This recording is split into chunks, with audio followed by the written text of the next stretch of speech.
What's going on, everybody? We got CPI numbers out today. They came in basically on expectations.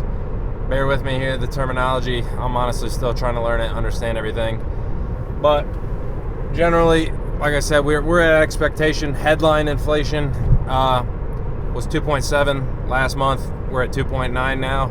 And core inflation was 3.3%. Now we're at 3.2%. So the Fed wants to get to 2%. They're not at 2%. We're hovering around 3% on both metrics. Headline, in the simplest way I understand it and can convey it to you, is basically all of the things considered in the CPI, and core removes volatile things, so food and energy. So as a regular person, you should care about headline, and apparently the Fed doesn't care because they prefer to look at core, because apparently that's more accurate somehow.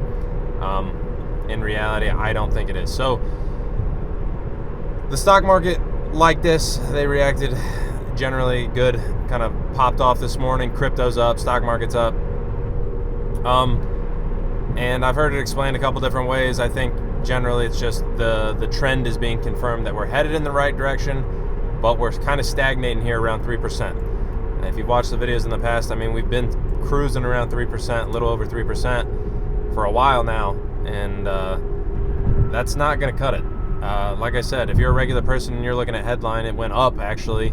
But even if core is what you want to look at, I mean, 3%, we're aiming for 2. We're 150% of what we're aiming for. And if you know anything about compound interest, and in this term, like inflation, when we're cruising at 1% over what their ideal target, that is not good. And the reality is, if you're a regular person and you don't own assets, and you don't own a lot of assets, you're getting left behind. Because another report came out today, basically, I think this was from the BLS as well, where they're explaining inflation-adjusted wage growth. Basically, in the last year and a half, you've gotten no raises. Inflation is eating everything. So it looks like you're getting paid a decent amount more. You're getting solid raises and things like that wherever you work, hopefully. Inflation is eating it all. So you're not getting ahead.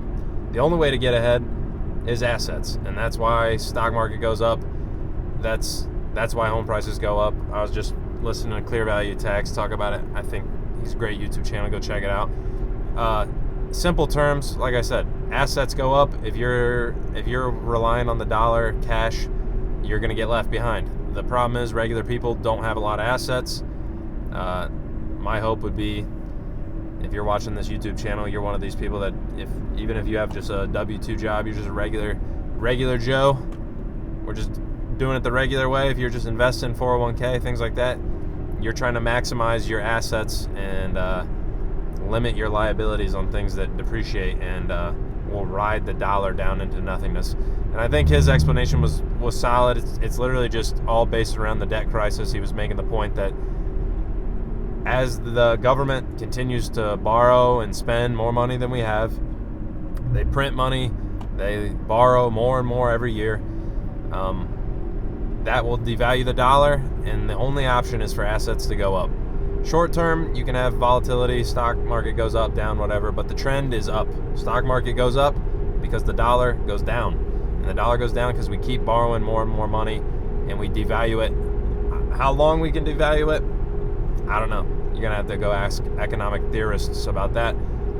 But overall, that's the gist. And it's not stopping anytime soon. I mean, my hope is maybe Trump comes in and they tighten some shit up. Do I think they're going to spend that much less money? No. If I'm being honest with you, I don't think they're going to spend that much less money. The question will be, what do we get for the money spent? Hopefully we get a little bit more. We want some return on investment if we're spending the money. Maybe they cut some government spending here and there, but I mean, we can hope. In reality, I mean, we'll see, but I don't think it's going to happen. Typically, the government doesn't shrink. Government expands. I mean, that was the whole premise of what they're kind of running with, this Doge and shit like that. Hope. All you can do is hope. But my honest opinion is it's not gonna change. We're on the same trajectory we're gonna be on. We're gonna keep spending more money than we did the year before. And I mean, COVID was an outlier. They spent so much fucking money, but the general trend's going to keep going up. It's already up. I think I saw something today that was like the federal government spent like $700 and some billion in the first quarter this year, or I guess it would be the first fiscal quarter, so I guess that would have been last quarter, so like the last 3 months before the report comes out. And that was like a 39 or 40% increase of what we spent the year before. We're blowing through the money, and they ain't going to slow down. And if you're the regular person who's just trying to go to work and get ahead a little bit where you can, you're fucked. You got to get the assets going. I'm going to talk about that later this week, I think, in a different video, but that's your only hope. Don't count on them. Don't count on the dollar. It's not going to save you. The only thing you can do is invest and hope it keeps up your house. I don't know. If you want to consider your home an investment, your house, your stocks, your whatever you want to, your fucking Bitcoins, and just pray, because that's the only thing you can do. And I think it's going to get tougher out here. I think the stock market's due for a solid correction, but I mean, that's all speculation. It doesn't matter. Overall long-term trend, it's going to go up. And if it goes down, I'm just buying more. That's my plan. I don't know what your plan is. You got to let me know. Subscribe if you got some out of the video. Come back. I'm trying to get to 100 subs. Got like 71 right now. Appreciate y'all watching. Like the video if you got something out of it. Dislike it if you didn't. And I'll catch you guys tomorrow.